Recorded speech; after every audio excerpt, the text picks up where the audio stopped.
if you could help us unpick the Tony Blair Institute stuff. Let's start on my favourite subject, which is wearing face masks.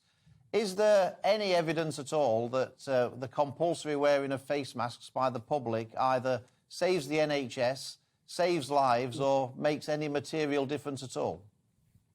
Yeah, it's a curious sort of intervention from the Tony Blair Institute. I looked at the report and they cite two pieces of evidence, if they like, to support their position.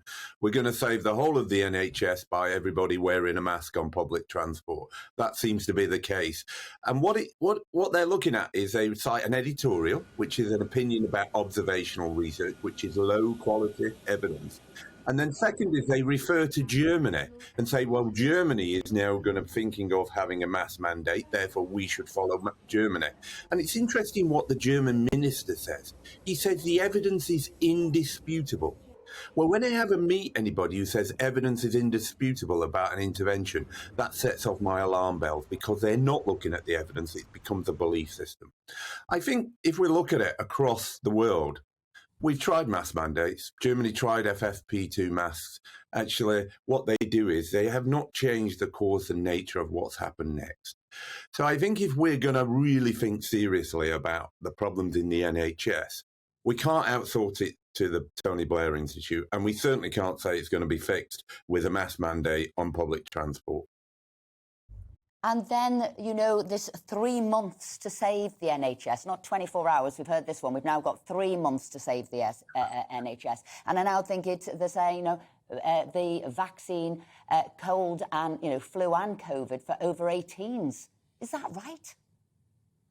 So I think, look, I've been in the NHS now, it's coming up for 2.5 decades, really. And we've had this recurring problem of the crisis in winter. I remember going right back to 2000 when people were queuing out the door. And what we've never done is took a medium to long-term approach to solve this situation. The NHS seems to be the only institution I know, or the only business that doesn't embrace demand. And I am seriously worried if we send out another message, which is protect the NHS, please stay away. Now, what they're looking at in terms of the influenza is they're looking at what's happened in Australia. We've had 1 or 2 years now with this social distancing, and we've had a large break in influenza. So people are expecting that actually this winter there'll be a bit of COVID, but there'll also be a bit of influenza. But there's a recent paper just out this week that says who's most at risk with COVID right now? It's actually those that are immunosuppressed. So the problem is when you try to blanket coverage everybody, particularly those least at risk, the young people, what you do is you end up missing those people who are more at risk. So what we should be thinking about is who are the high-risk people, and let's make sure we get to those and put all our effort in there and not try and give it to the low-risk people where it's going to make no difference whatsoever. And that's always a failure when you try to enact preventive care, when you're trying to it too wide. And the problem as well is you give it to all 18-year-olds, you're going to overwhelm general practice, you won't get to be able to be seen for all those other conditions, and basically we'll be swamped with giving vaccines from now till Christmas and not focus on many of the other important issues. Now, on that point, Carl, we've obviously seen the report this week, the really worrying report about 10,000 excess deaths since June.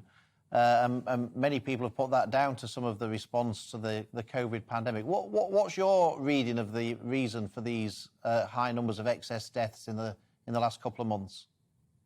So actually, the number of excess deaths is greater than that. If you go back about 3 months, it's nearly getting towards 20,000. It's about 18,000 excess, of which about 5,000 deaths have been due to COVID in that period. So it's not COVID. The second issue is the Department of Health has come out and said, well, we think most of the rise is in those with cardiac disease and those with diabetes. And that's really concerning because many of those areas are preventable. And I think this is a number of problems.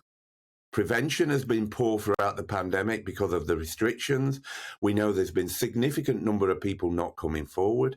We know there's failings within our emergency services because they're not equipped to be able to get there on time. So I think this is a problem across the whole spectrum. And what's happened here is the restrictions have basically tipped the NHS over the edge. And actually now we've got a big problem of catch-up. So At the end of the day, when people come back to you and say about lockdowns and restrictions, they're risk-free. This is a message to all those people to say they are not. They come with serious consequences over the medium to long term. And that's the sort of fallout we're seeing now. So, Carl, the last question here. Has there been any shift in the views in the scientific community about lockdown?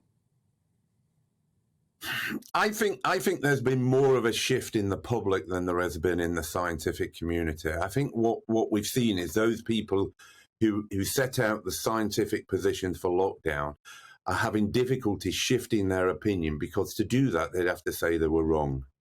But I think what's happening is the evidence is emerging more and more and more to show how detrimental they are to society. Look at the issues like education. You were talking there about mental health and resilience.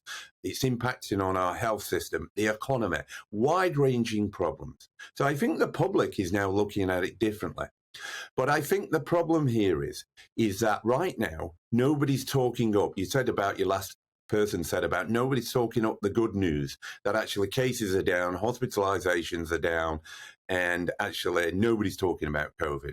But soon as it goes in the opposite direction, all the usual pundits will be back, all the doom stories will be back, and then we'll end up with this significant issue going into September, October, with the same stories again about we need to lock down, we need to intervene.